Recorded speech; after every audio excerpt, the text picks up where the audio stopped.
அதிகாரம் 29. கல்லாமை.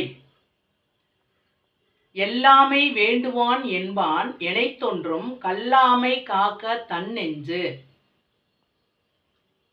பிறரால் இகழப்படாமல் இருக்க விரும்பினால் பிறருடைய சிறிய பொருளையும் களவு செய்யாமல் தன் நெஞ்சினை காக்க வேண்டும். உள்ளத்தால் உள்ளலும் தீதே பிறன் பொருளை கள்ளத்தால் கள்வேம் எனல். பிறருடைய பொருளை கவர்ந்து கொள்ளலாம் என மனதால் எண்ணுவதே தீமை தரும். களவினால் ஆகிய ஆக்கம் அளவிறந்து ஆவது போல கெடும். களவினால் சேர்த்த செல்வம் வளர்ந்து பெருகினாலும் இறுதியில் அழியும்.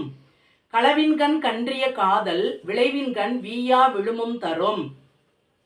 பிறர் பொருளை களவு செய்யும் போது நன்மை தருவது போல தோன்றினாலும் அதை பயன்படுத்தும் போது தீமையே ஏற்படும்.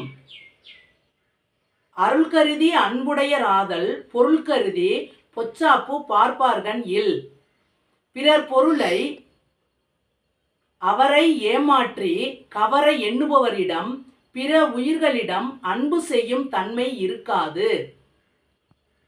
அளவின்கண் நின்றொழுகல் ஆற்றார் களவின்கண் கன்றிய காதலவர். களவு செய்வதில் மிகுந்த ஆசை உடையவர்கள் நேர்மையான வழியில் வாழ மாட்டார்கள். களவென்னும் காரறிவாண்மை அளவென்னும் ஆற்றல் புரிந்தார்கண் இல். நெறிமுறையில் நிலையாக நின்று அறம் புரியும் சான்றோர்களிடம் களவு என்னும் இருள் படியாது. அளவறிந்தார் நெஞ்சத்து அறம்போல நிற்கும் களவறிந்தார் நெஞ்சில் கரவு. அறநெறியில் வாழ்பவர்களின் நெஞ்சில் அறம் நிற்கும். களவு செய்து பழகியவர் நெஞ்சத்தில் வஞ்சனையே நிலைத்து நிற்கும். அளவல்ல செய்தாங்கே வீவர் களவல்ல மற்றைய தேற்றாதவர்.